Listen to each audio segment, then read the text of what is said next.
Oh,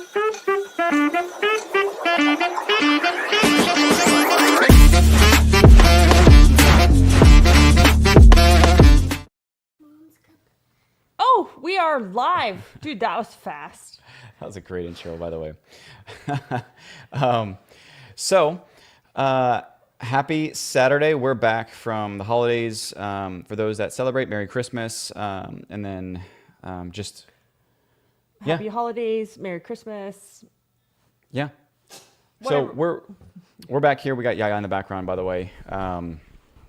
But there's two different topics that I had brewing that I want to talk about. I just didn't know there was so many good ones to pick from just from our discussions. But number one that I wanted to at least recap on was really the idea of we figured out how we're devaluing our time and losing momentum. And I think you need to go backwards and first tell everybody, go backwards a little bit and say, like, how do we get to the point of knowing how we're devaluing time? Right? So it's our Saturday morning date. We typically do it at 10 a.m.-ish. We're a little late today because we're back home alone for the first time in a few days. And it's our Saturday morning date. And if you don't know what that is, follow us on social media.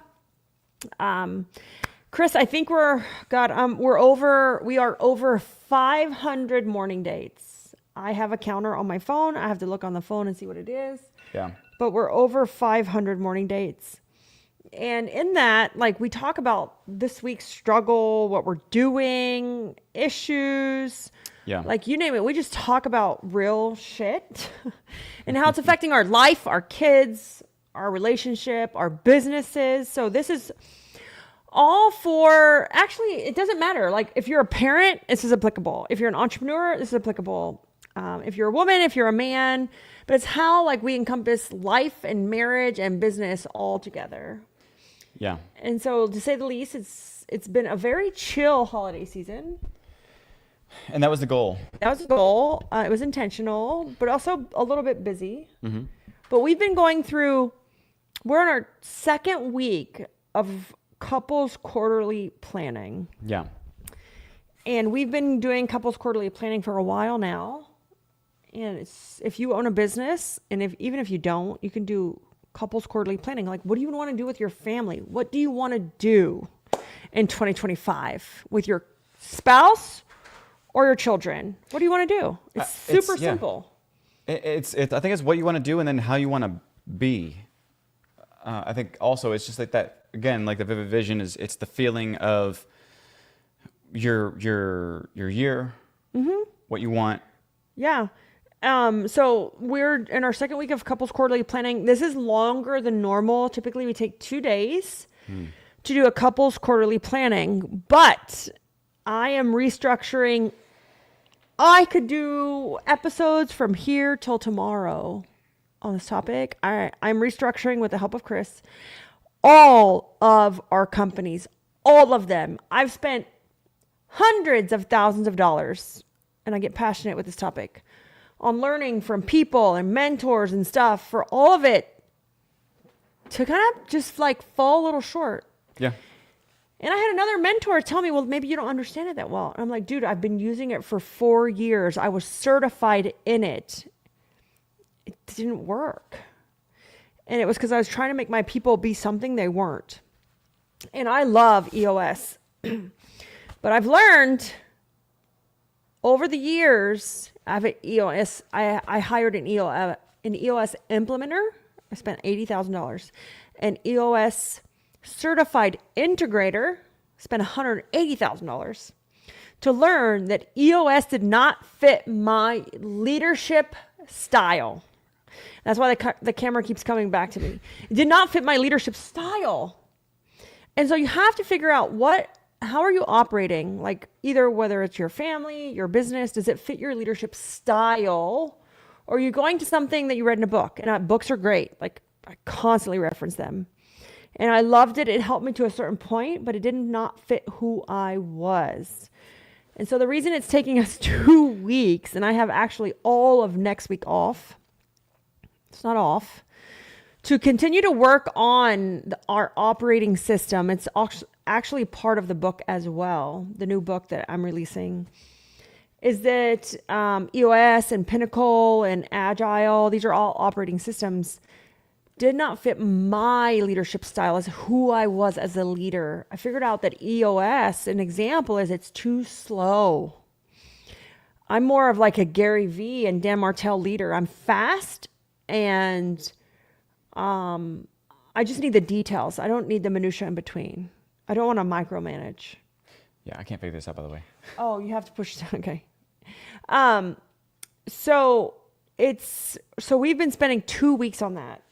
It goes in line with our book because our book is it's an operating system, but we were still using parts of EOS, and I figured out like this doesn't work. It's not the term like this doesn't work for me because like that's a no. I hear cleaning companies say that all the time and lawn care companies. This does not work for my leadership style. I'm a different type of leader. Yes. And, we were expecting a lot from our team because we thought they were leadership team. And unless you're $10 million, and most of you listening are not $10 million, we're self-sabotaging. And so we want to talk about some of those things. And so we have a few people listening. Heather's here, Nadia. And we want to talk about, actually, what was the topic for today? Well, it's devaluing your time. And then there's another piece that we can get into later, which is, sabotaging unintentional moments, quote unquote. But devaluing your time, because we all know that everything will come up and everything is important. But some things that are seemingly important or that, you think are priority or that take up your time, honestly have the least return on your investment, the least ROI in your life. So go live on Instagram. But it's devaluing your time and the ROI with your life. I want to say life because, yes, we can talk about business, but there's other aspects that are going to creep in. Well, I mean, in reality, come on, guys. Like, let's just be real and honest right now. For every entrepreneur out there in the world, there is no separation. I mean, you can say there is, but if you're completely true with yourself, there's very little separation between personal and work. Yeah. Very little. Why? Because what we do pays our bills, feeds our kids, and we also want our kids to learn. So like there's very little separation between actual work, personal, like life and family. It's, to me, again, I've posted reels on this. It's more about managing the energy and how we integrate them into our family, into our kids, into our personal life. It's more about an integration and like a cohesive a work style agreement versus saying, oh, I have a separated life and work schedule. One of my favorite people is Roger Wakefield. I got to be on a panel with him, and I was like, honestly, how did I get on this panel? And I tend to self-sabotage and devaluate myself. And I said, oh, they needed a girl. I was the only girl on the panel. Mm-hmm. And then I have other people say, heck no, like but again, it's a self-sabotaging trait that I have. But I was on a panel with Roger, and, someone asked the question of a work-life balance. And by far, he gave the most respected answer and says, don't be me. Don't be me. I don't have one. Like, if you want to be something, you want to be somebody, you want to have, I think he has like a 600,000 or 700,000 followers on YouTube. He's a complete influencer. He had his own plumbing company. If you want to do this, there is no balance. Yeah. But he's like, don't be me. But if you don't be him, you're not going to be him. Right. But he's intentional in everything he does. Yeah. His life is intentional around that too. Yeah. Oh, he's the most giving, kind person you'll ever meet in your life, ever. Yeah. But it's intentional. Yeah. So we talked about devaluing your time, and I know that kind of like segues into that. Well, the reason we wanted to talk about this is I see all these people, New Year's planning, goals, couples, retreats. A retreat is not the same, guys, as a couple's quarterly planning. It's different. It's different. A retreat is like, let's go drink mimosas. Couples quarterly planning is like, what do I want from the quarter? What does my husband want from the quarter? What does my company need from me from the quarter?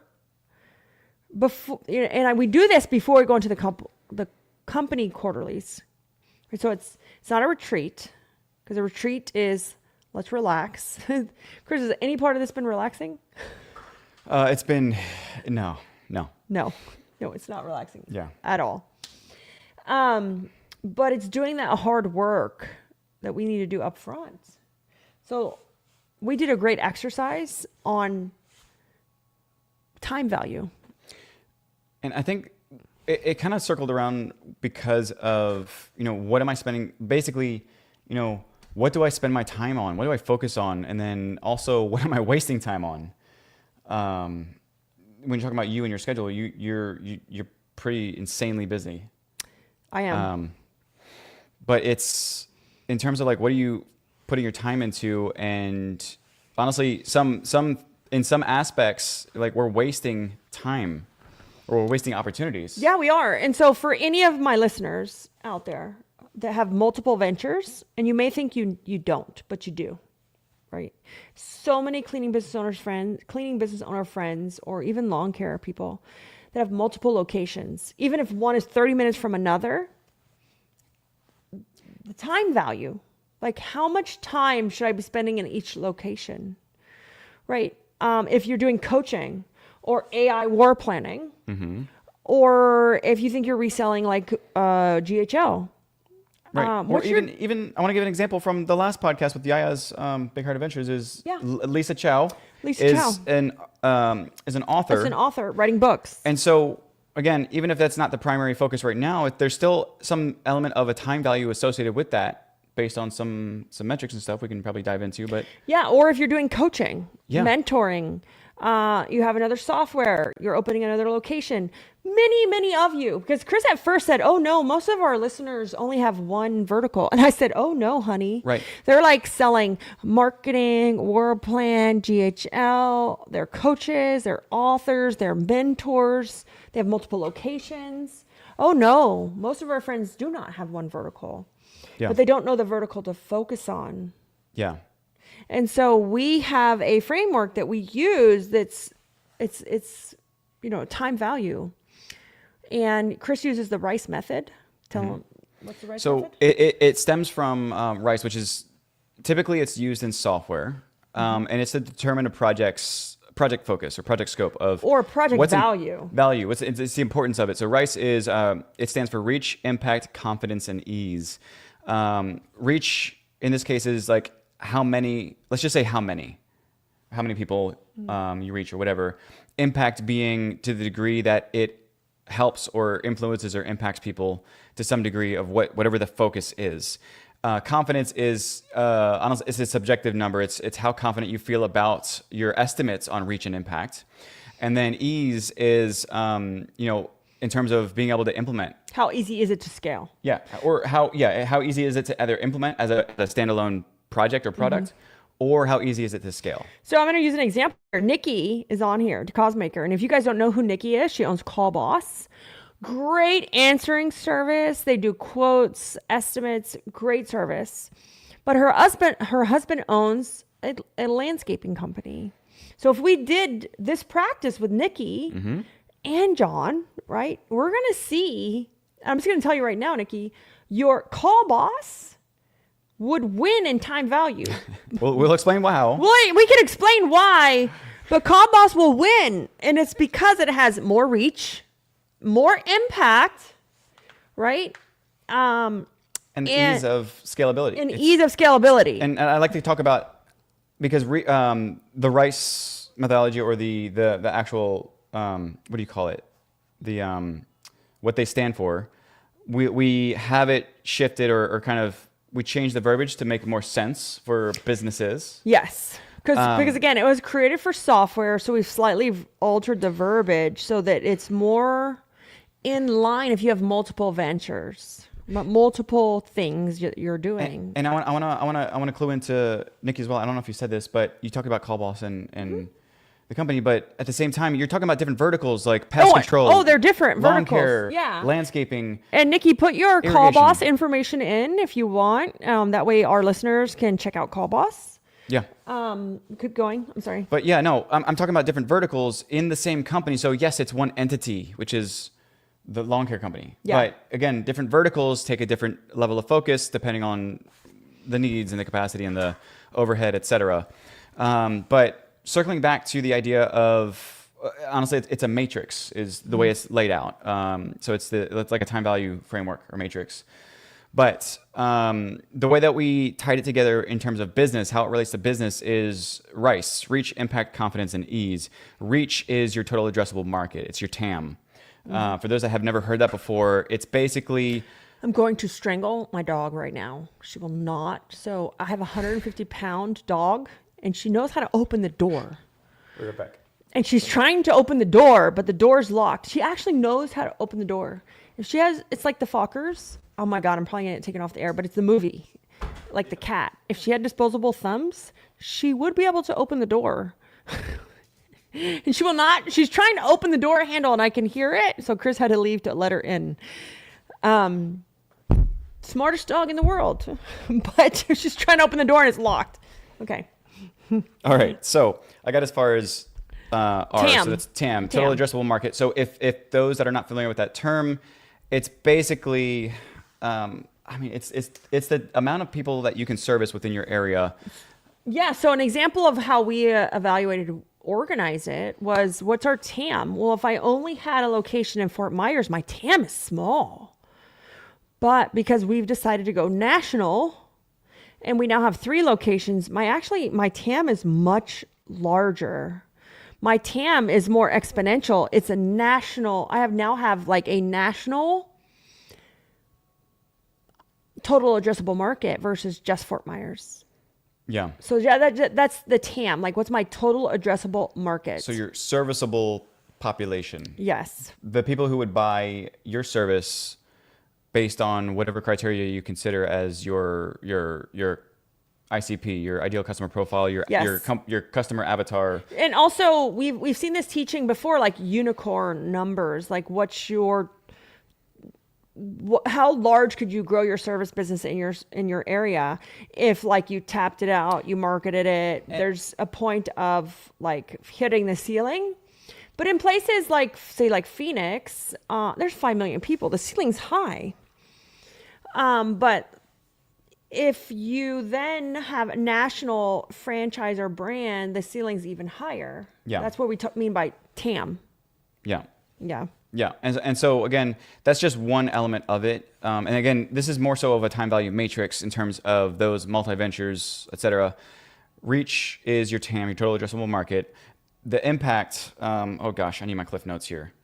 The impact is more so based around the product or service in terms of, oh my gosh, do you have your tablet with I you? do. It's right here. Please do. Okay. But we had, the impact is, here, let me pull up my notes here. Okay. So the impact is, okay, so the way it works is there's 2 different sides. So there's kind of an internal and external. We're going to be more than likely doing a course on this specifically as a setting the stage. Oh, us. Yeah. Yeah. We were going to teach this. If anyone's interested, we're going to teach how you do a time value matrix so that and this is only applicable if you have multiple ventures, multiple streams of income. So I have 4 companies. And the reason we did this was because again, couples quarterly planning. The employees don't need to necessarily be involved in this. Neither does leadership from each company. But it's like, what do I want? What does my family want from me? What do I need to do That's why it's so important to do these things before we involve the company. Yeah. Because in reality, like, they don't know. They just want you to help. They want your attention. And so we did this between the 4 companies, and what we saw, like, totally blew us out of the water. We were like, holy crap, we've been treating this company like the ugly stepchild, when in fact it has more potential than all 4 companies put together. I keep working my hands. Wait, I don't know how to do it. So when you do this time value with using the RICE method, again, this is only applicable if you have multiple ventures. Yeah. And so what I meant by that was, like, there's a kind of a internal and an external, kind of like the action and the reaction. So total addressable market is your reach based on the product that you deliver, kind of determines that addressable market. Yeah. So let's give examples. People who are selling like AI War Plan or resellers of GHL, your total addressable market is bigger than your service area, but it's only as big as your network.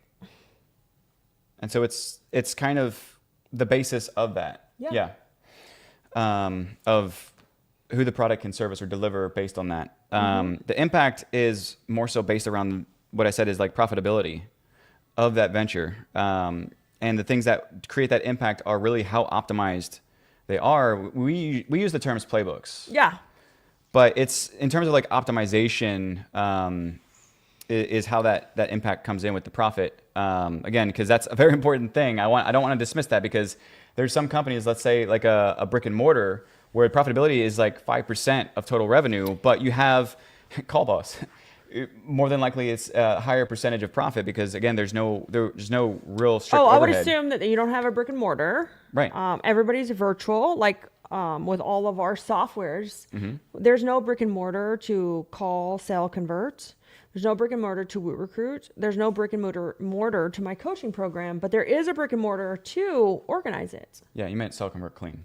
I'm sorry, sell, convert, clean. We rebranded from Service Cart, and I still have to learn the own name of my company. Yeah. So, and the way that we work these numbers in, it's going to look a little bit, it's going to make more sense here in a second. I promise you. But that is what it is the how optimized is it determines the impact that it could have in your life, let's say, in terms of profitability. Typically, it's kind of phrased or positioned a different way in terms of impact for software, but confidence, again, is more so of a percentage of accuracy. This is more subjective, and you just play into it in terms of, am I confident or not, and just kind of keeping that into consideration. It's not something that is used to measure the output or the sum. And then we have ease, which is all about scalability. Over here we have kind of the next level up from optimization is positioning. This is where it becomes very difficult, is how scalable is the thing that you're providing or selling. In Nikki's case. Well, not even Nikki's case. So Heather Lovewater's on. Yeah. We have Teresa here. Even your multiple locations. Scalability. Positioning. Right product, right market, right people. Yes. A lot goes into it, but again, it's in terms of the ease of. I'm holding my hands, Teresa. So that you don't zoom in the camera. Yeah. She's like, you need to sit on your hands. I'm like, but I'm passionate. So this is it's the scale. It's really when the expertise and how you look at things and how you optimize and tweak and position that vertical. This goes into like next level, making it work really nicely. Yeah. And it's amazing. I mean, are you done? I don't know where you're at on this. I mean, I've explained it, but I want to just I wasn't listening. how it sums in. Okay. We can talk about how we kind of came about with the time value. Well, we did. And, time value is crazy because, as large as my Fort Myers location is here for cleaning itself, I mean, I'm not going to lie. Like, I'm exhausted. It's tiring every time a hurricane comes, and we've been hit by a hurricane for the last 2.5 years, that really devastated the company. And I'm like, I'm done putting the time in here. Like, I'll let it regrow back organically. But my time value is best spent in some other locations. And that's why, because of, it's the scalability. Yeah. It's not scalable. We have more population, but it's not as scalable because of certain circumstances, which is our weather here. And so when we did this, I got like, I'm going to be honest, when we did this across all my companies, because we have 4 companies, like I said, we have Organize It, which is now, we're trying to make a national brand. I want 10 franchises by 2028. 10 locations, not franchises, 10 locations. They're all corporate owned. We have Woot Recruit. We have, we're rebranding and recreating Sell, Convert, Clean. Sell, Convert, Clean, which was the old service cart. I just bought it from my partner, which I'm super excited about. It'll be the world's fastest quoting tool for residential cleaning. And then I am launching my coaching program, start of 2025. And it's 1LD, which is 1 layer deep. It does not stand for one Libby Delucian, but it could, which was interesting. But which one should I focus on and the percentage of time that I'm focusing on them? That's why we thought this would be great. Because at first, like I said, Chris said, oh, everyone only has one company. And I'm like, no, they don't. They either want multiple locations, have multiple locations, or they're doing things like the Warplane AI, or they're trying to resell high level. Or like I said, Nikki with Call Boss, she saw a gap in the lawn care industry and created a company from it, which is Call Boss. And all of our friends and listeners, they have multiple ventures, whether it's locations or different segments of companies. Yeah. And so I at least want to know, to help give some context to this, is that each number has, let's just say like a 1 to 3 value. You can do like a 1 to 5, but I don't want to overcomplicate it. Yeah, so it's 1 to 3. So reach, or the total addressable market, we do like a 1 to 3 scale, like low, medium, high type of thing. Impact is more of a percentage, because again, you're talking about profit based around that, which is very eye opening to actually physically write down. Write down your profit. Profitability. What's achievable in profitability per location, per venture, per side hustle, per whatever you're doing. And you're like, holy crap, why am I focusing all my attention on this thing when I should be focusing on this thing? Yeah. And then the last one is with ease, it's scalability. That is, again, 1 to 3. Not overcomplicating things here. It's not an exact science, but again, it's a basis to make strong decisions off of in a general sense. Yeah. And so what I did was we basically summed these, averaged them, multiplied the percentage of profit to come up with what we call like the growth potential factor. This is growth potential factor. So like Faye said, I want another location in Texas. Texas is huge. This is a great exercise, Faith, because you could base it off of population, which is your TAM, right? Total addressable market. How confident are you to grow it? Can you hire there? Can you find customers there? Profitability. Is it, how profitable could it be if you already learn those lessons or have, again, it goes back into, bless you. Sorry. It goes back into what we're learning with Organize It is, the locations are actually more profitable than we thought because of we're sharing resources like marketing and sales and HR and finance, and software. And so it's not as much to scale when you're scaling it with the same processes you already have versus like recreating the software and the processes for another location. It's not as profitable or scalable. Right. And so there's less overhead, meaning that you can probably eke those percentages up a little bit in terms of profitability overall. Yeah. Or balance out the other ones. Oh, I see my mom is on here watching. So I had to have a talk with my mom. I just saw her heart it. So she works for Organize It. And we restructured all the companies. I've been working on it. She knows I've been gone for a week. And she works for one of the locations, but because that location isn't busy enough yet, I told her, like, hey, I'm gonna have to bring you up to the like next tier to help with payroll across all locations because that's what we need right now. Yeah. And she was like, okay, fine. And then I've done that with some of the other companies, and some of the employees were like, but I work for Woo Recruit, not Libby DeLucian. And so we're restructuring all of our contracts, all of our agreements, like whether you're an employee or a contractor, Yeah. to say like you work for whatever we tell you to, which is the entire brand organization. Even Chris, though, you should share your own Oh my goodness. thoughts. Yeah. So real quickly, this is the reason why our 2-day couples quarterly turned into a 2-week couples quarterly. I just want to put that out there. But I'll be straight up with you, is for me personally, is going through this exercise and actually looking at the numbers. And by the way, we have, I don't know if you can see it here, but we got percentages and everything, time value. It's laid out beautifully, but Wait. in writing, what are you doing? In writing it out. I was trying to, I was trying to get, no, I think if you go out, it comes in. Oh, it stopped. Just one hand. We're frozen. Oh, wait. Okay, so back to what I was saying is, for me, going through this exercise and actually physically, here you go. Okay, here's the exercise. Physically writing it out, not talking through it, but writing it down and actually putting the numbers and percentages on paper was extremely eye-opening, because there's something that subconsciously happens, especially, let's see if you can do it. Otherwise you just... Wait. But there's something that subconsciously happens, and nobody's hearing me right now because they just see your hands. I went Libby in. zooms I went in. further. Out. Okay. Oh my goodness. Here, hold this.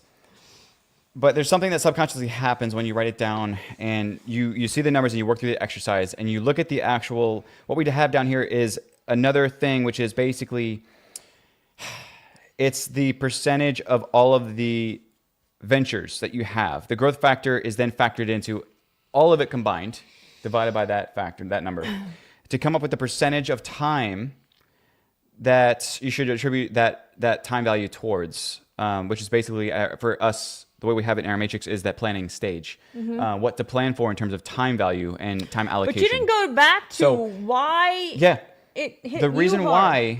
why it hit me hard is because I subconsciously was so fixated on my role, because I was brought in under a certain company, Woot Recruit, to focus on, to work through certain things, improve, etc. So all of my time, I felt an obligation. Again, 9 a.m. in the morning or whatever time it is during the time zone, to drop in their message, good morning everybody, to 4 p.m., 5 p.m., drop in, have a great day, and to be available. Quote, Meanwhile, unquote. Libby's like, please help me. And I'm stuck I'm here. poor. If you guys ever watch Bridesmaid, that's like my favorite scene. But In First Class, she's like, help me, I'm poor. I'm asking Chris for help and he won't help me. He's like, no, I'm working. I'm like, what? The money goes all to the same place at the end of the day. Please help me. But there's a sense of obligation. Subconsciously, there's a sense of obligation that happens because it's just where we started. It's what I'm doing. It's where my day was positioned. Everything that I had done with the cadence calendar, everything was based around Woot Recruit. Yeah. But when I did this and I wrote down the exercise and looking as if, I were let's just say an employee, or I was working for. Well, you are technically an employee. I am an employee. I get paid out every, biweekly, whatever. But an employee of Libby DeLucian as the brand it is. And looking at the time value in terms of where focus should be shifted based on. Keep going. That growth potential factor.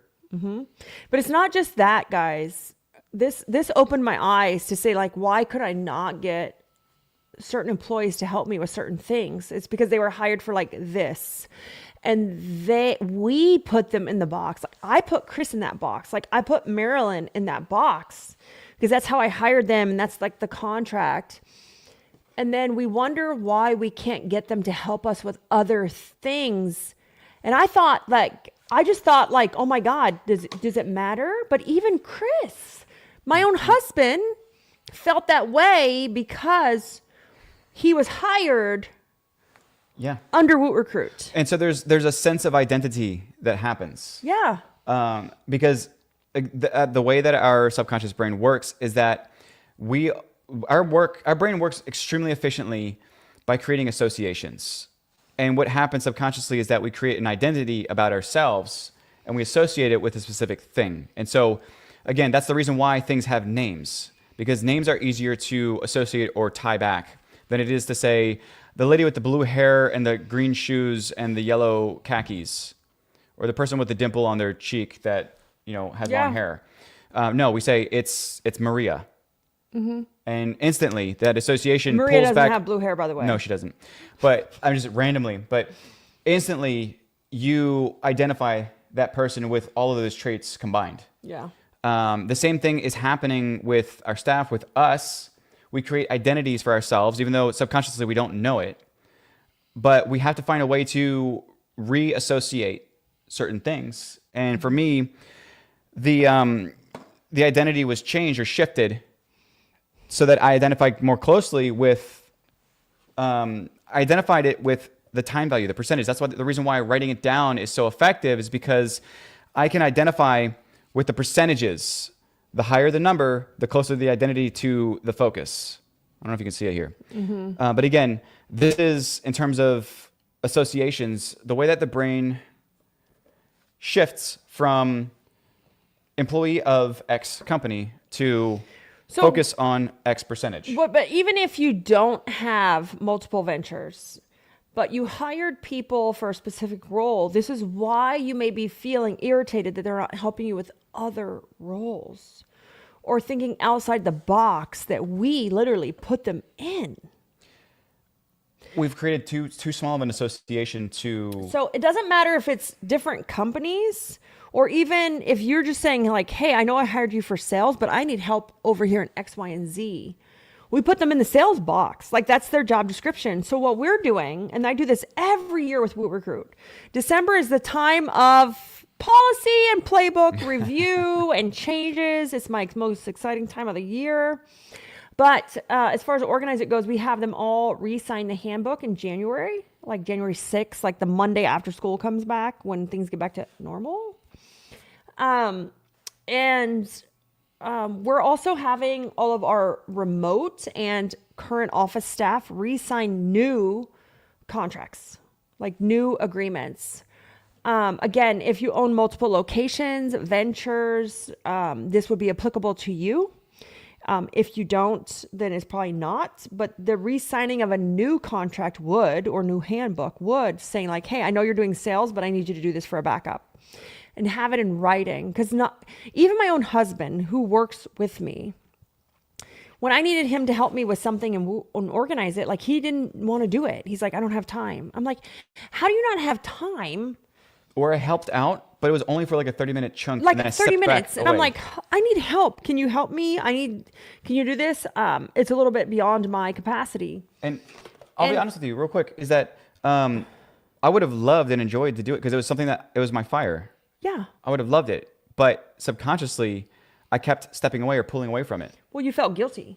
I felt guilty. Yeah. And so again, if you have multiple locations, that's why, like, maybe your salesperson is not working across locations, your HR person is not working across locations.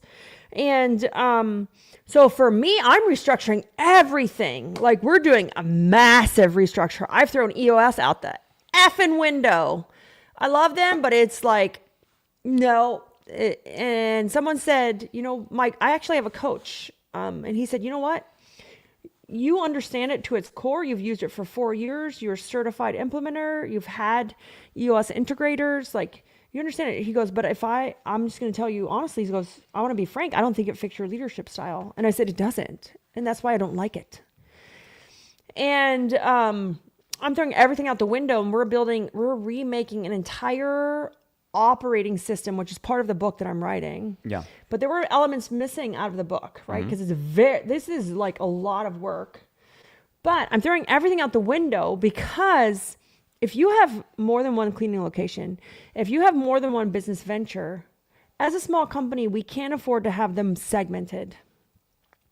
And so what I've been doing, and thank goodness for Chris saying what he said, because this has been a struggle of mine, and maybe it's a struggle of yours. If you have, I see Samaria watching with multiple locations, is that I'm bringing all of my product and tech team out of Woot Recruit and into working for Libby DeLucian. By the way, I did drop in your libbylucian.com in case anybody wants to Oh, opt okay. in for the pre-release. Oh, for the book. Oh, the book. Yeah. I'm bringing all of product and tech team, and they now work for Libby Lucian. I'm bringing all of marketing, and everyone's like, "When are you starting your own marketing company?" I'm like, "Oh, just wait." My all of marketing that markets for Organize It, Libby Lucian, Woot Recruit, Sell, Convert, Clean are now working for one entity. It's too spread out. Even if you have 2 cleaning locations, it would be too spread out. All marketing is working under one. So we have all product and tech, all HR and finance, and all of marketing are working directly under Libby DeLucian entity. And then from there, we're going to Organize It, to Woot Recruit, to Sell, Convert, Clean, and to coaching. And before you go off on a tangent and just start restructuring your organization because you heard this idea, this is a more unique example because of the way that we have layered in tech and other tech verticals. So I have my own developer and CTO. So Chris is a CTO. Alfredo is a developer. So I have my own people on our team. And so like Organize It's going to be super happy because now that Chris and Alfredo and Miguel can help them a little bit. They have access to more shared resources. A little bit of a time. And then Woot Recruit has them a little bit of the time because otherwise I couldn't afford to have a CTO, a developer, and a like a tech assistant for one company, or let alone Organize It for one company. So it's shared resources across that platform. Yeah. So it's gonna, again, like I said, it's gonna look different before you go off the deep end and hire developers and stuff for your residential cleaning company. It's gonna look different.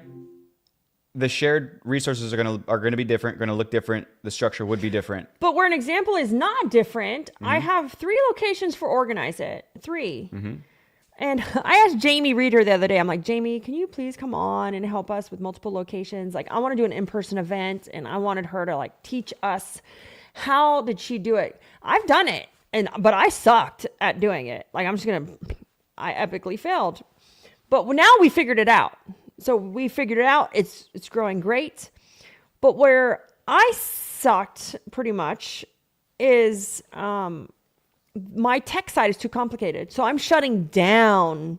Like, we have 3 Facebook pages, right? We have one for each location. I'm like, no, we need one. Who cares? We don't need them. The website, there was 2 different websites. We're like, no, we don't need 2 different websites. So it's communication platform. So when you're looking at your rice, like, how scalable is it? If I have a Facebook location for each location of my cleaning business, it's not scalable. The person doing my marketing things, like, it's taking me so much time. I'm like, here's Libby. I'm like, how? It's the same post. He's like, I have to change the phone number. I have to go and change the website. I have to go and change the hashtags. And I'm like, oh. Yeah. I'm like, oh, you're right. He's like, yeah, I'd get so much more time back and I could do more posts versus less posts across multiple locations. And we first saw this exercise and just, I guess, the concept of that hyper simplifying with, again, the other framework in the book with the day in the life of and the time audit, not time value. So we have a time value, which is what me and Chris just did. You can do this with your family, with your kids. Be a little iffy. Because you don't want to put some value on your kids. But depending on their age, there is a different time value you need to invest in each one of them. I'm just going to be completely transparent. I have a 26, 16, and 6-year-old. And so this doesn't have to be, I think that this can also apply separately from business because, again, if you think about one of the basis here of profitability, again, talk about life profitability. We talk about that in the Higher Profits Tribe of profit not necessarily being money or tied to revenue. But profit being other things that are profit is an abundance of something that you want or desire. Yes. That's it. Time, money, so, relationships. Again, think about life profit. Health. Maybe these are, let's say, ventures or hobbies, nonprofits, other things like that, which are, again, the profitability and that growth potential factor is really about, maybe you're talking about personal growth or for yourself, or again, for somebody who is not yet there for business, but talking about where should I focus my time to where it's high value. with how it relates to my life.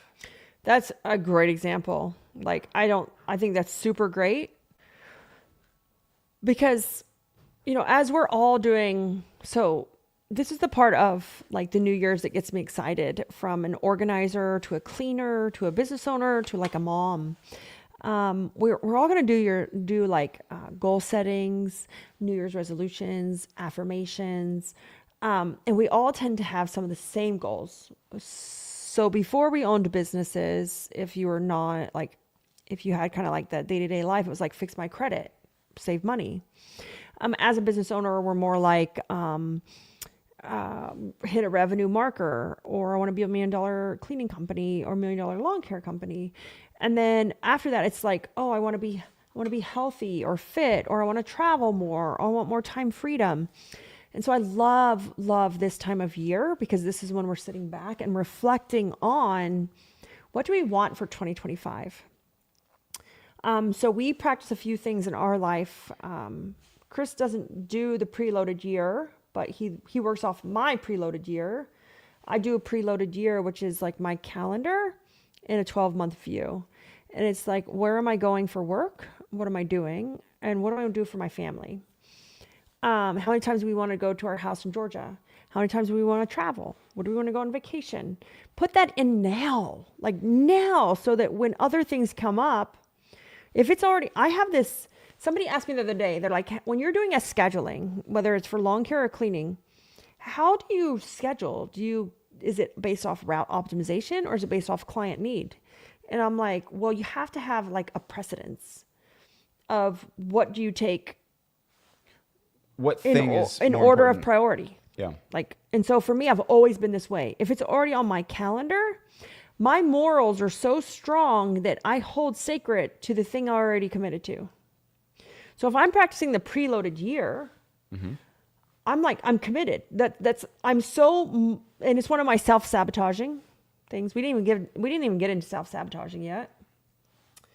It's one of my self-sabotaging, and you would think, how is this a bad trait? But I'm so, what's my thing about self-sabotaging? Oh gosh, you're so committed to your morals, or I'm so committed to my commitments. I think it was. Okay. I'm going to read you my self-sabotaging, but it also helps me because then I know how to plan my year. Where is it? stick too closely to your I morals. stick too closely to my commitments, which you could say is great. Sticking too tightly to commitments, overcommitting, and shouldering the wrong responsibilities. I'm reading my self-sabotaging notes. Which, by the way, was an exercise again we talked about before. It's an exercise in our couples quarterly planning, and our couples planning. It can And get I'm intense. self-defeating. I say I'm not ready. And I don't know why I say this, but how can I be ready? This is really, really like, ego kind of. You get over yourself when you bitching about unfair opportunities. I'm reading my notes. So anyways, these are like, those are the thing Libby needs to, certain amount of protection. And that wasn't me bitching about unfair opportunities. That was about other people and how do I protect myself from them. But this is one of our self-sabotaging exercises. But going back to why I love this time of year and why this is so important, and using like the preloaded year or using the time value, you don't even need a matrix. You know where the actual value is and what company or venture you're working in. But we tend to do what we like, we tend to do what we want, and we tend to do what makes us comfortable. Yeah. So I'm setting, because what I need is I'm setting my anchors to the time value. It's my self-check. Having these numbers in front of me, if I know that I'm spending more than a percentage of time on a certain thing, a certain venture, then I'm not doing the others justice, because I'm basically, if over a certain percentage of time that I'm focusing on that thing and it's above the time value percentage, it means that I am becoming increasingly less efficient, meaning that I'm wasting more time than I am contributing. Well, I mean, it was eye-opening for me, guys. I have we have 3 companies literally right now, 3. I'm opening a 4th at the beginning of the year, which is my coaching program. And yes, it is Debbie Sardone approved, so don't worry. It's around my book that we're doing, and we're teaching, it's all about organizational structure and leadership. Like that's like, how do you get organized? How do you create playbooks, processes, leadership? How do you be the leader you want to be? It's nothing to do with cleaning or how to clean a house, like nothing. And I was taken back by the fact that I said, I was telling myself, I can't understand why I can't get Chris to help me do something for organize it. I Like didn't know why I wasn't helping you he either. didn't even know. And so like this could be your reason for even having your own employees in your own company. Why they're resistant to helping in other departments is because we put them in a box with a job description.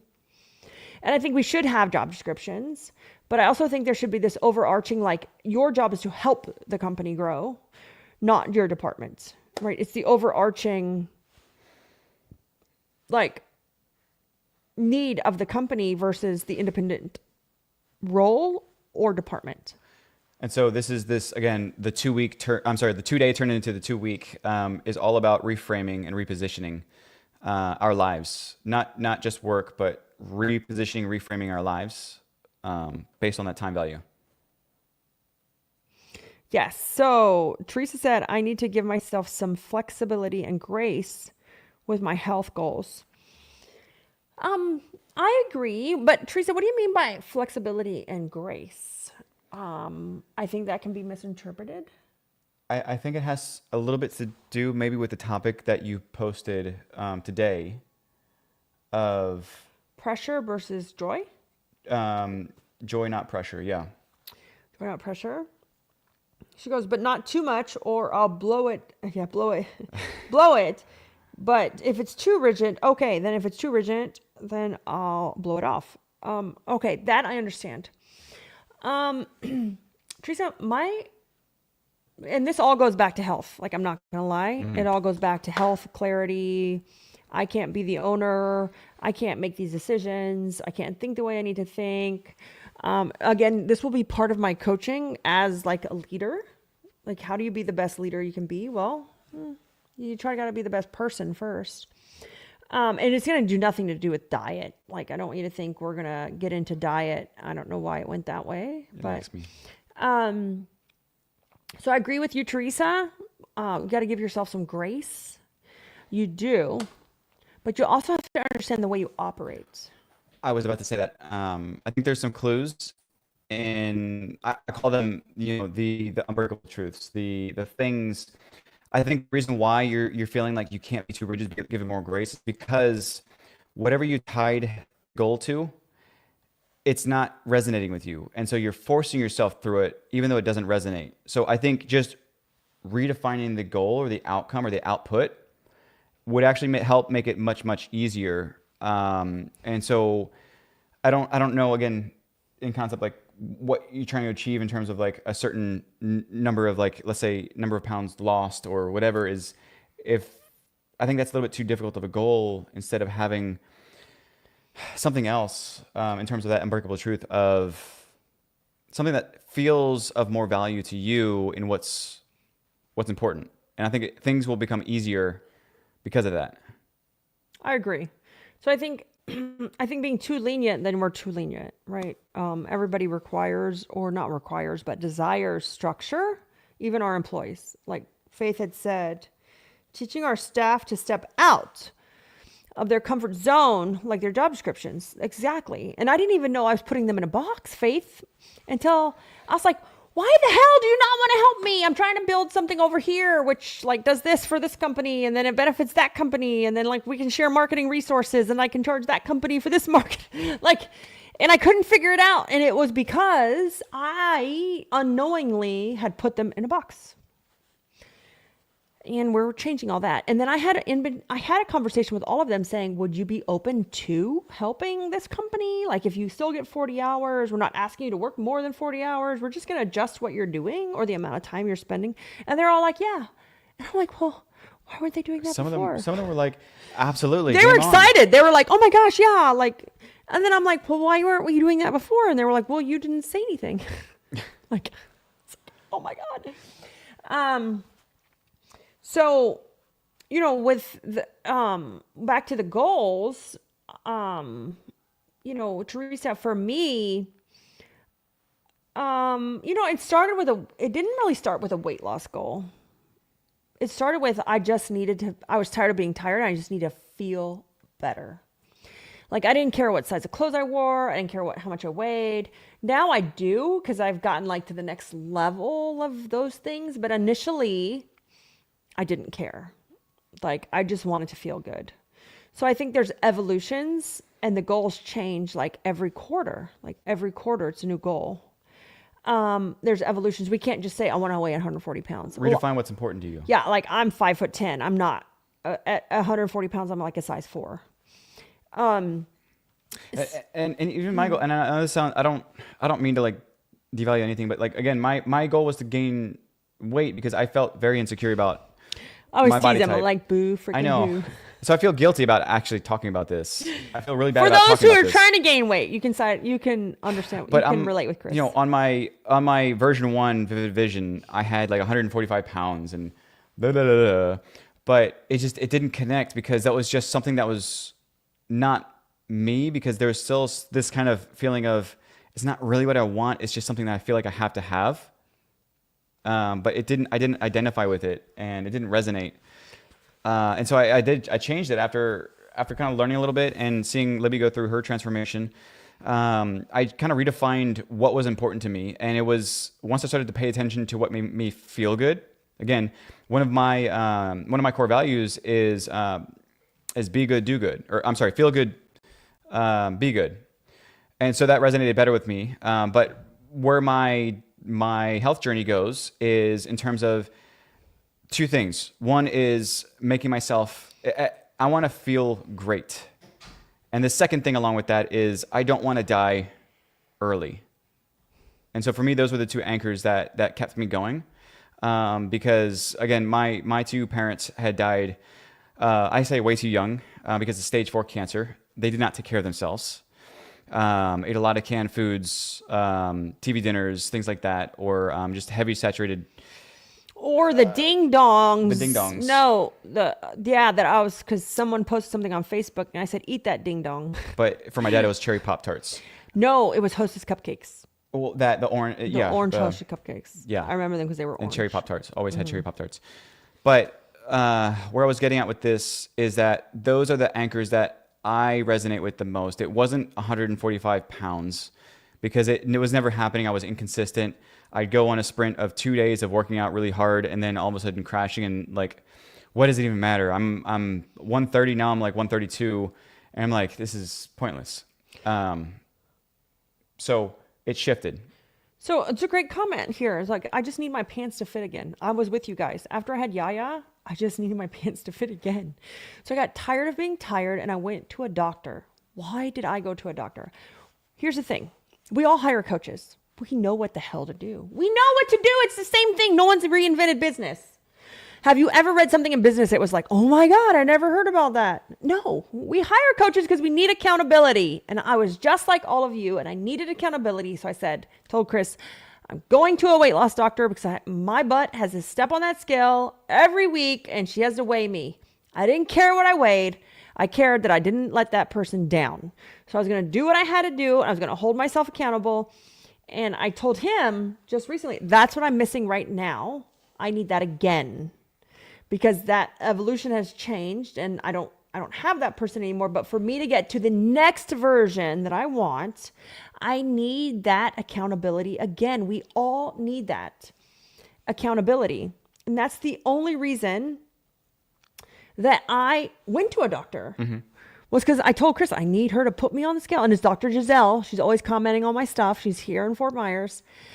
I was like, I need her to, I gotta go on the scale again. Because otherwise I look at the scale and I'm like, that sucks. I'm like, well, that blows. But when you're looking, like when she's writing it down and she tracks it for you, you guys saw my journey on social media. That's the reason. Yes, I did the hard thing. but she kept me accountable to doing the hard thing. Yeah. And that's the other thing is I think that I also had you just at least clarifying a few things for me every once in a while, asking me a question or, curious on keeping me on track, just subtly, not aggressively, but subtly keeping me on track. Yeah. So let's go back to like we went from business and time value, and then Chris mentioned something that goes into this weight loss journey is your vivid vision. I am a huge believer of vivid visions, but where I fell flat, I want to share this with you guys, is I let other people influence my visions. Mm-hmm. Partners, other office managers or COOs. And I'm in the middle of rewriting all of my vivid visions. And I also did not take in for like Samaria watching or people who have multiple locations or like Nikki. I did not create a vivid vision for the overarching like goal of the company. So like when I created the first vivid vision, I just left it like that and we opened other locations. But why are we doing it? Like why?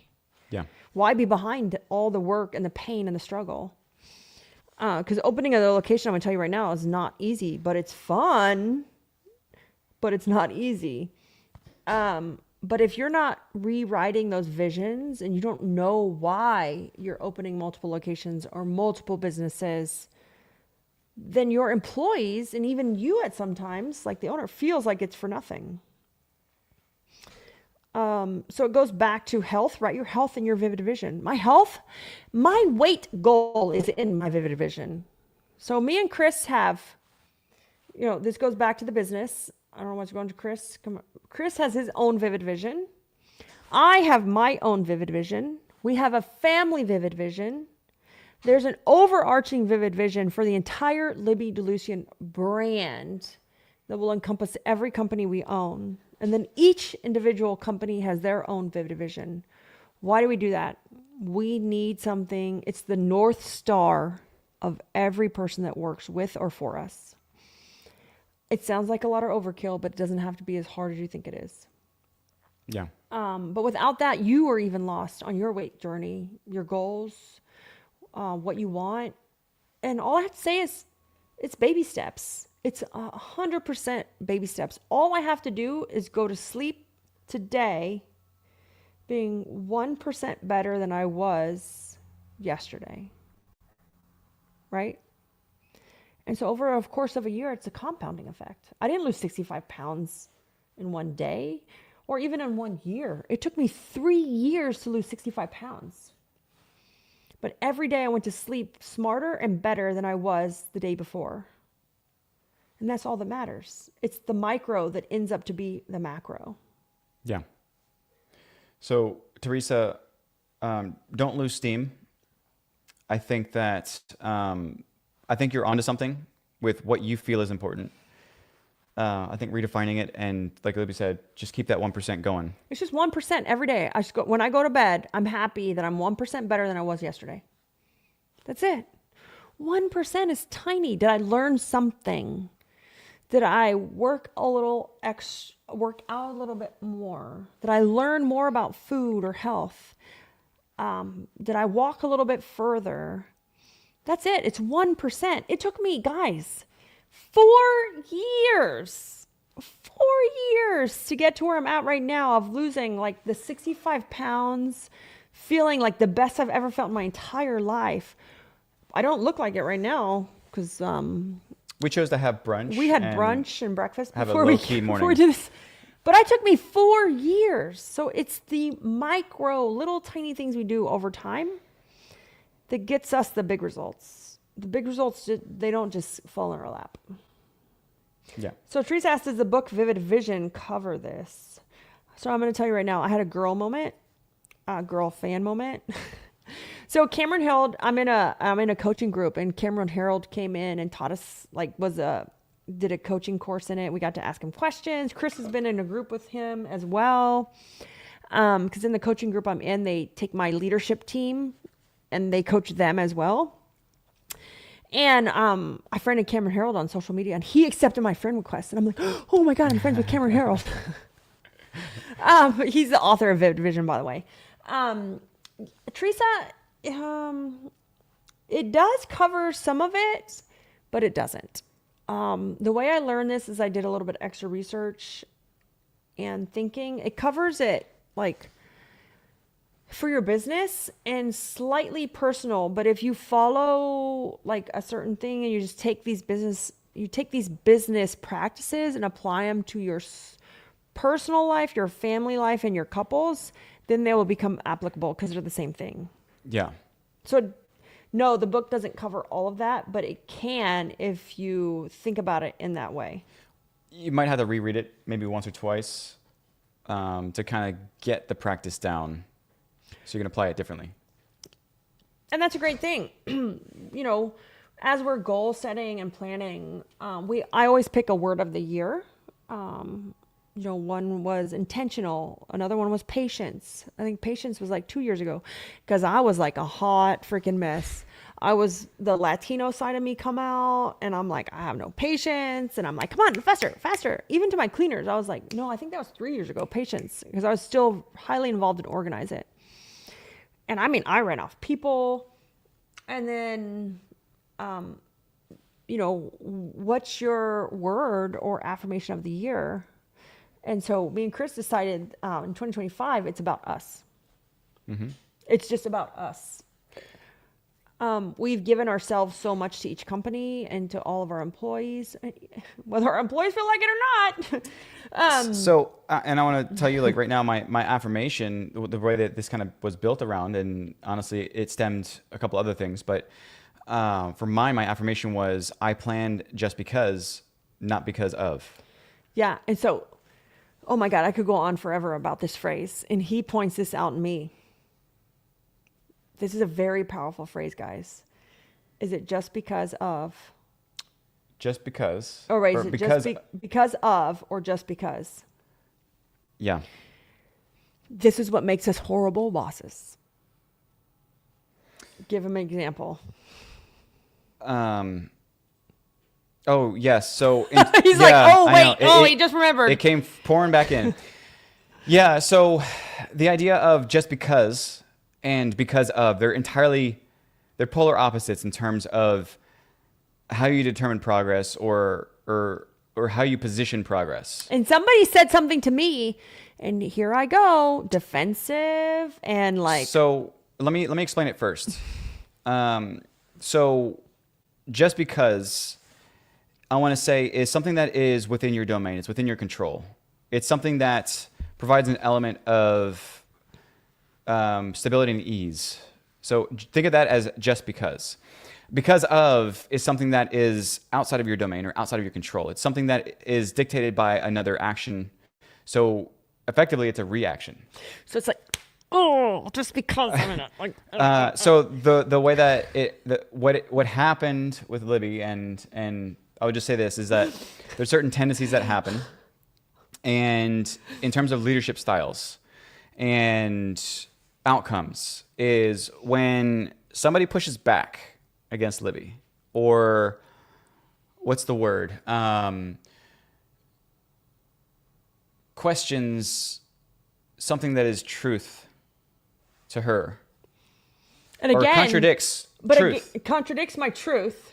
Contradicts truth, then stems the actions of because of. Okay, an example is, I was talking about something about pay increases, right? I told our leadership team, I'm not sure about the pay increases in 2025. We don't have as much. So we track a few things like the amount, the customer value, and like churn, like that's customer retention. And so this person said, but you're the $1 million business. Oh, and I know I said, I'm not sure about raises. We're going to have to look at that in 2025 and assess it. I said, I haven't given myself a raise in like 2 years, and I haven't given poor Chris a raise in 3 years. Yeah. I haven't given Chris a raise in 3 years. And this person said, but you're the $1 million business owner. Yeah. And I'm like, oh, that doesn't mean I have a freaking $1 million. So, but then all of a sudden, and thank God I have Chris around me, because it's the because of or just because reaction. I get like okay, well, since I'm the $1 million business owner, I'm going to act that way. When something comes into your domain, when something comes into your world that contradicts your truth, it forces you into what I call that because of moment. And so this is where, again, some things happen with progress because of, but the problem is that there's a short fuse on it. There's a burnout phase. It's not sustainable if you're acting off of those because of No, and Faith moments. says, I don't like challenge. And Teresa says, I feel attacked. Yeah. So, but what I'm saying is that But I feel the same, like, it's because we give so much. Like, we give so much. Like, the other day, I'm not going to lie to you guys. Chris caught me crying in the kitchen. And he's like, what's wrong? And, well, I'm just going to say that somebody didn't file the papers I paid them to file, and the IRS wants to come after me for an amazing amount of money. And it wasn't my accountant, Andrea. I love you, by the way, if you're watching. And I was like, oh my God, I want to die. And it was like, I was going to cry. Like, literally, he saw my face. He's like, what's wrong? And I think it's because, like, the Teresa and the Faith and me, like, we do so much that people don't see. And then all of a sudden they're like, well, you're the $1 million business owner. Yeah. I'm like, well, if you think that, then I'm going to act like it. And it's the because because of you said that. And so I want to say that positioning again, because there's some progress that happens because you're like in that FU moment. But you lose steam and you lose momentum quickly because it's an emotional high, and it's really hard to scale with the because of. It is. I'll agree. I need him to call me out on the because I can get pretty crazy, vindictive.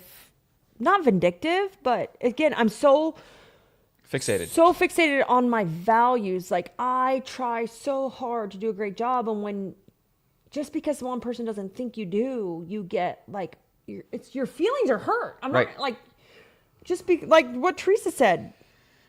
You feel attacked. Yeah.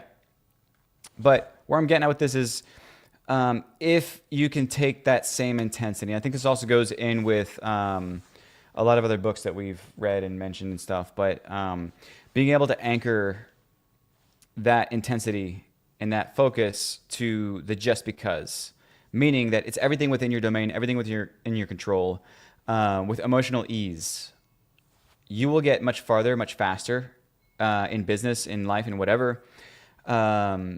If you can start to find a way to, again, sex transmutation, be able to pull that same intensity. My favorite chapter in Think and Grow Rich. Pull that same intensity into those moments of just because. For me, it was I plan just because, not because of. These are things where So listen to what he said. I plan because of. No, just because. I plan just because, not because of. Not because of. Let's just say someone else's influence, someone else's right. thought, or, There's feelings.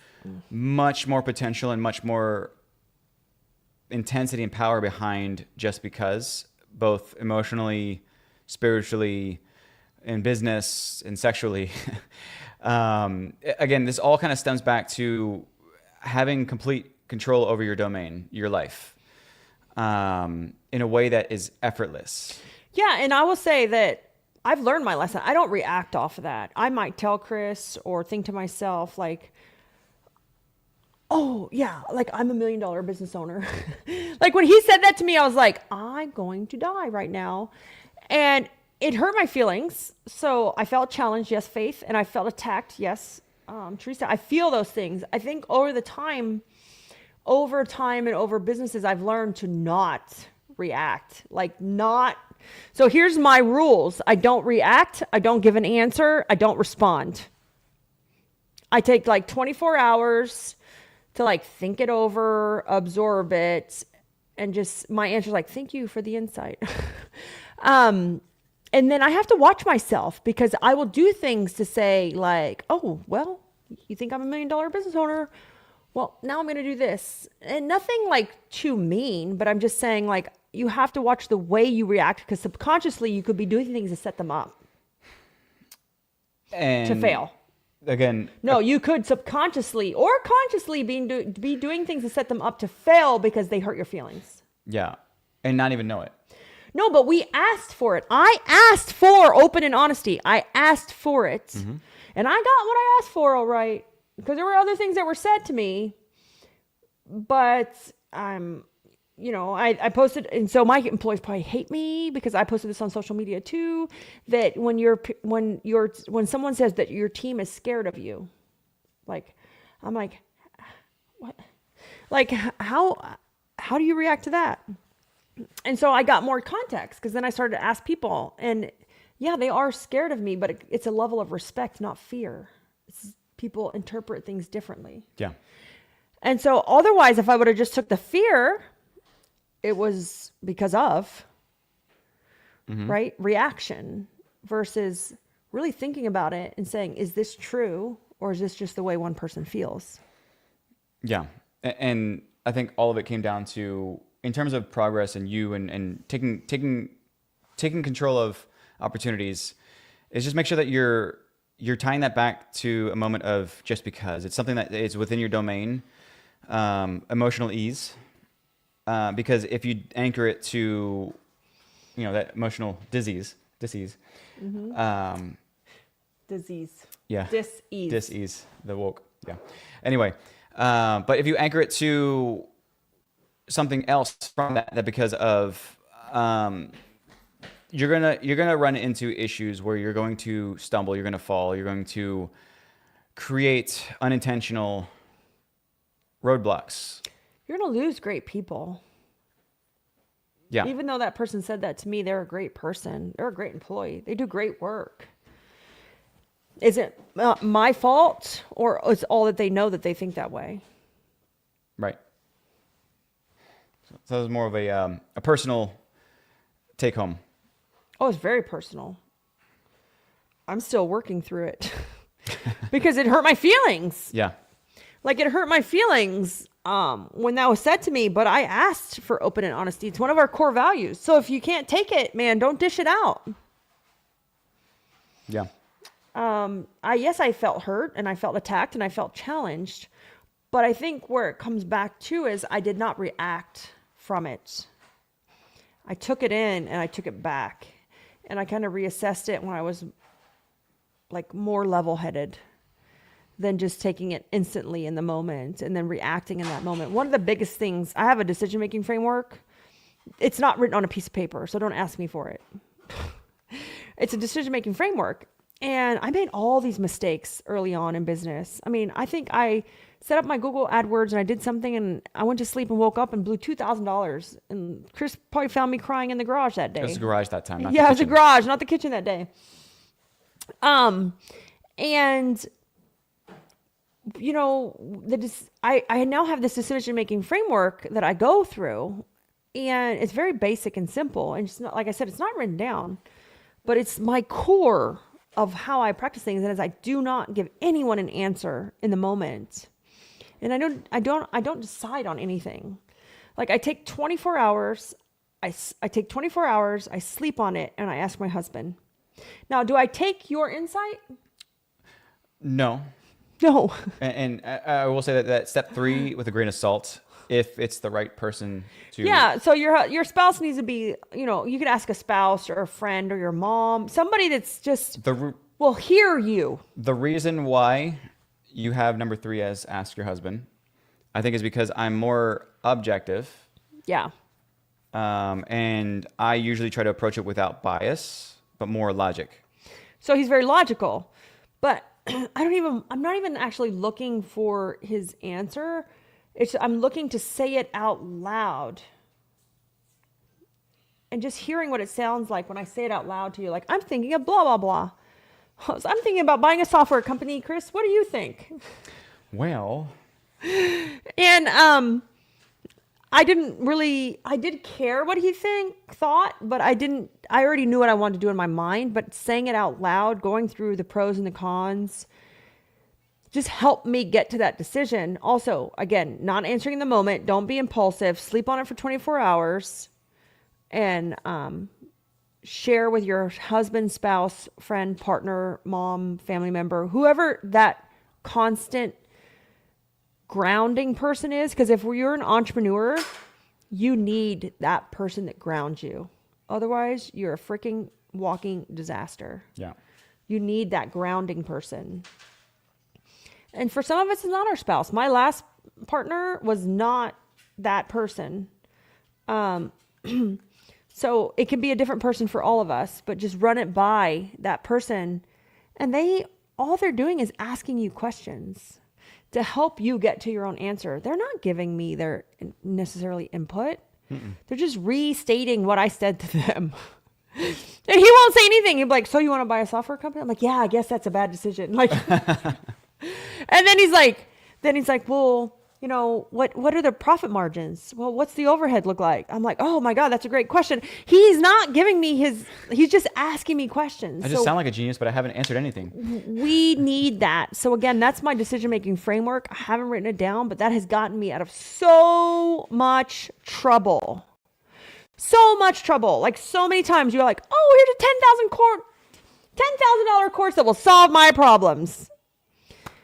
Should I buy it? Before I did this, I'd just be one of those people that at the conference, I'd be like, sign up. 6 subscriptions later. Here's my credit card. It's amazing. Versus like, if I'd have thought about it, I'm like, well, I'm already on 4 courses that I'm not doing. Or like, oh, this does not really fit our vibe or doesn't fit into our vision. Oh yeah, you're right. Like, it's gotten me out of so much trouble, is having that decision-making framework that really grounds me to making the best decisions for myself. Because sometimes we don't even know what's in the best interest of ourselves. Are there any other questions, comments? It's like listening to a 6-year-old dreaming just wild ideas and let them talk. Yeah, that's faith. So there's no other questions. A lot of people, like Kathy said, her word is protect for the year, which is great, Kathy, because I know you went through a lot. And I know you've really worked hard at getting things lined up and straightened up. So hers are protect your peace, protect your space, protect your time, protect your company. So I want to clue you into something, Kathy. As we were talking through, I think it was the first day of our Couples Quarterly, what ended up coming from that is that we kind of defined that Libby needs some protection. We need to protect Libby at all costs. And what that meant was, because some of those self-sabotaging moments is sticking too closely to morals and overcommitting. It's more of a sense of care for other people. I care too much. How is that a bad quality? But it actually ends up to be kind of bad. But what we ended up coming to was that she needed some level of protection from herself. And so that was really just kind of keeping her on track. And so I don't know if you can see this here. I got a bunch of different alarms here, and I want you to ignore 12:30. But we have here 11 o'clock a.m. Protect Libby at all costs. Sorry, I'm not talking into the mic. Protect Libby at all costs at 11 o'clock. Show up for Libby every weekday. I have this here as a reminder for me. Give me 1 second. Oh, I just got some Pez from Yaya. She wanted to give me some gifts. So protect Libby at all costs. Show up for Libby every weekday. I have this because for me, it's a reminder to make sure, again, the schedule is not wasted. Her time is not wasted. In terms of people asking her questions or reaching out to her, it's like, I want to keep her on track. And 12 o'clock p.m., noon, every Monday, I have another one. And again, this goes into you, Kathy, as well, is I have it to push Libby every Monday. I ask him to push me. Push me harder. Push me. But that's because it's the because of to keep her in the just because. I'm trying to push her to take hold of moments that are just because it doesn't often happen that way. No, Kathy. And the one thing I will tell you is I love your topics, but they're too subjective. They're too subjective, as in I've went through this and struggled with it. Get a little bit more detailed. So what do you need protection from in the cleaning business? So an example of what I need protection from, and they do a great job. Chris can contest, like, organize it, self-running. I don't even know what's going on in that company. Yeah. But they protect me from complaints, cancellations, employees who quit, employee issues, customer issues. We destroyed something. Like, they protect me from those things at all costs, because they know it gets me derailed from the bigger things that are important, building relationships, focusing on marketing, because I care so much. I care to a fault. And so getting really detailed with those, like, protect my company, I get that. But if your word is protect, what do you need to happen with the company to protect you from it? What needs to be true? What needs to be true, right? It's going to be a little bit more granular than that, and you're going to learn as you go, because different things will bother you than bother me, right? PETA clients, pain in the you-know-what clients. So, is it complaints? Is it cancellations? Is it chargebacks? Is it bad customers? Is it quality? Get those things documented, because otherwise you won't have protection. And the other thing there is get that documented, get that defined, but also have a champion in your corner. I think that's the most important thing that you have. Oh, yes. I have that because my mom is running, we're getting ready to diversify, organize it. My mom was running Fort Myers. She moved to the Oklahoma location. She's going to run Oklahoma location. And I'm super excited to bring back one of my original employees of Organize It, Marcy. Many of you might have heard about Marcy. She rewrote all of our training. So, like, she wrote our manuals, our training. She's a phenomenal cleaner, trainer. She was our field manager. And then when Ian hit, she left to go serve the community in her church. She's coming back on the 2nd. And I'm super excited. But like Chris can contest, I have that protection and Organize It. I have it. You have, and I want to say this, it's not have protection, because again, that's more subjective, but you have a champion. I have a champion on my corner. In your corner. Mm-hmm. Because that's somebody who's going to execute on protecting you. Yeah, and I noticed that I don't have that in Woot Recruit. Like, I'm getting like... bleh. Because I'll be straight up with you, is... and Chris works for Woot Recruit, and I don't even have it in Woot Recruit. Business owners are so focused on sacrificing more than they are protecting. I will say that right now. Sacrificing instead of protecting. And so you need somebody else, because sacrificing, it's kind of that element of gratitude and humbleness and everything else. So that's important to an extent. But you need somebody else to take care of the role of protection if it's so difficult for you to go ahead and do it yourself. So having somebody in your corner, that champion in your corner, I think will help make it a reality. 100%.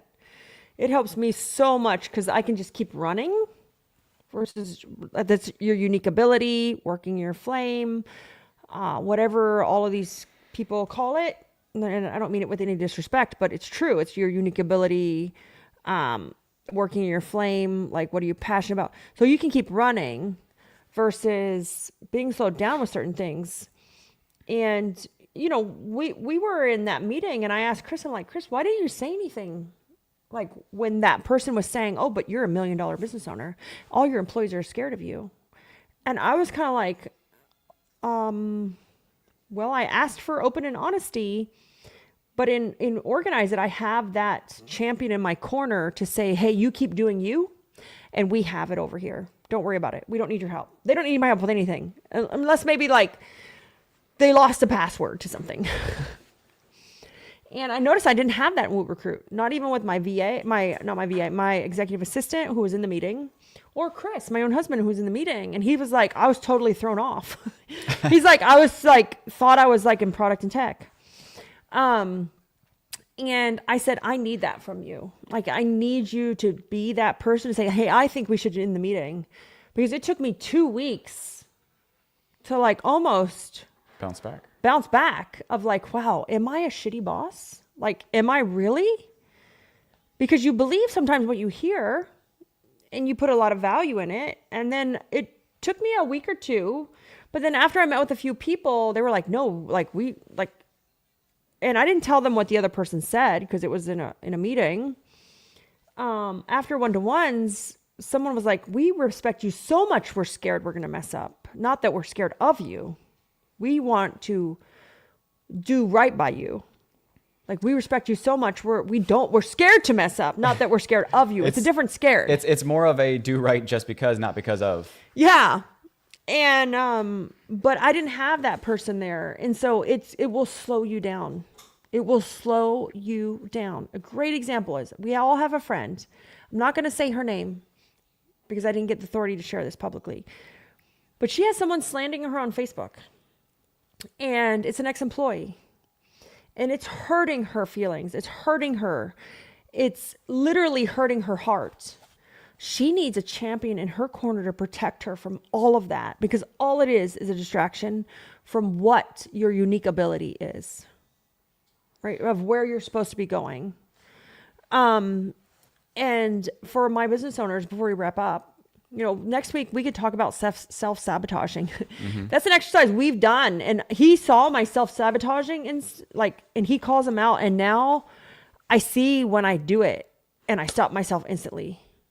Yes. And that's another reason why we've been able to grow so much faster. Like, I see it and I'm like, oh, I was fixing to say it. And I will say we have also realigned and improved. We've improved, but then you have new self-sabotaging, like different. Something else takes priority. Altered. So we can talk about that next week if you guys are interested in self-sabotaging, like tendencies. Why do I self-sabotage? Why am I stuck? But before we end with that, not end, but we could do that next week. But I want to end with think about this phrase. As you're writing your vivid visions, as you're looking at time value, where should I be focusing my time? If you guys are interested in the exercise, we can give you more information about, the time value exercise to see the percentage of time per company, per location. How do you look at that? But really ultimately is who do you have that's on your side? Who's the champion in your corner protecting you? It's the funniest thing, because I was in a training with Dan Martell, and he said, you should see the amount of haters on social media that say, does that guy ever wear anything but a blue shirt? He's always got a blue shirt on. Can he not do laundry? Can he not afford more clothes? And he goes, you got to protect yourself from it. Whether it's your haters on social media or the haters in your own company, because you don't know, or they're misunderstood, or they're going through something. Everybody's going through something. Who's a champion on your corner to protect you from these things? Because if you don't have that person, that wish that you want, like Kathy said, her word of the year is protect. If you don't have that person on your side, then you don't have protection. It's a great conversation, guys. We will see you next Saturday. I'm excited. Bye, guys.